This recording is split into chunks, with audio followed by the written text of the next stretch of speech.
The second of our two DayTac games released on April 23rd brings us a familiar sight, SD Gundam. Because even minor sub-platforms of other platforms have to have an SD Gundam game. SD Gundam is the cutesy-fied version of the military sci-fi show that took giant robots from being kind of cool to culturally dominant in Japan. There are a lot of SD Gundam games. There's around a dozen just on the Famicom alone, and the Famicom doesn't even have a significant number of SD Gundam games compared to some platforms. I can't even say that SD Gundam Wars is the strangest SD Gundam game. There's been a lot of weird stuff over the years. This isn't even the only SD Gundam game with a tie-in to physical cards that you can play on the Famicom. The concept behind SD Gundam Wars is that you're kinda, sorta recreating some of the original Gundam storylines, but not really and not in enough context for it to matter. There are 6 scenarios that you play through in order, and there's even 4 battery save slots. When you start a single-player campaign, you first have to scan in barcodes in order to build a team of 6 giant robots. You'll only ever use 3 at a time, but you have to have 6. Robots are rated on HP, how much health they have, AP, how much damage they will do, and DP, how much they reduce damage. They also carry with them a certain amount of CP, or command points.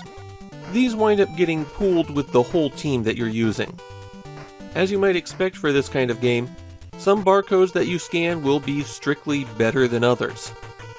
Once you have 6 robots, then you start the first scenario. And in every scenario, you select 3 of your robots to take part.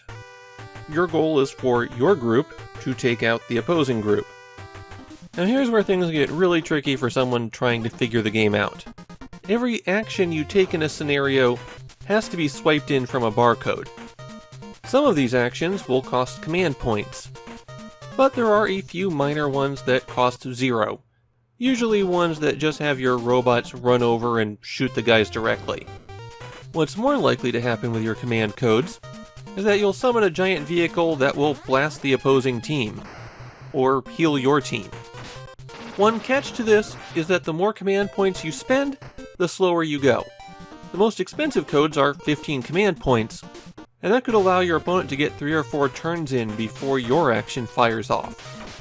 And of course, some of these commands are strictly better than others.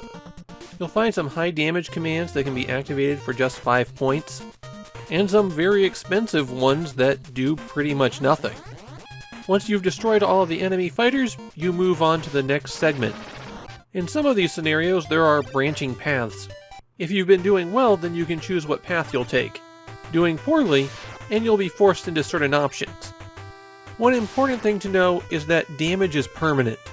If you get shot to pieces against one group of mobile suits, then that same unit is still damaged when you get into the next fight.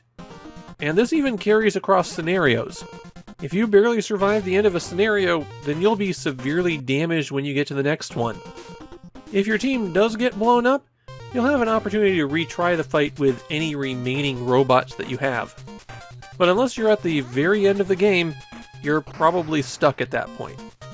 The computer opponents are not very smart. They tend to prioritize healing above anything else.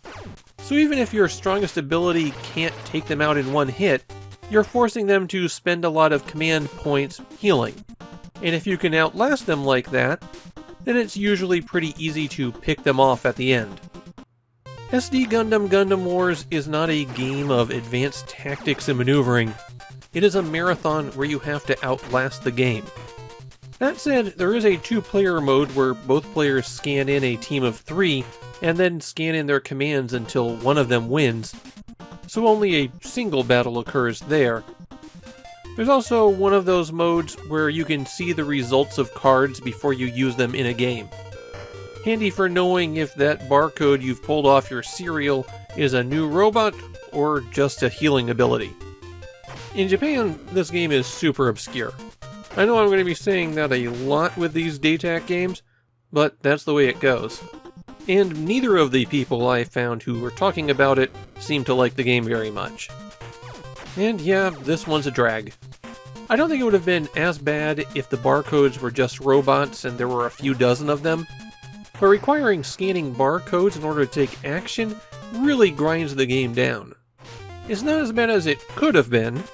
You do have some minor options you can choose that will help you win or lose the game, but this goes on for a long time for a game where you could have effectively lost the moment that you scanned in your barcodes at the beginning.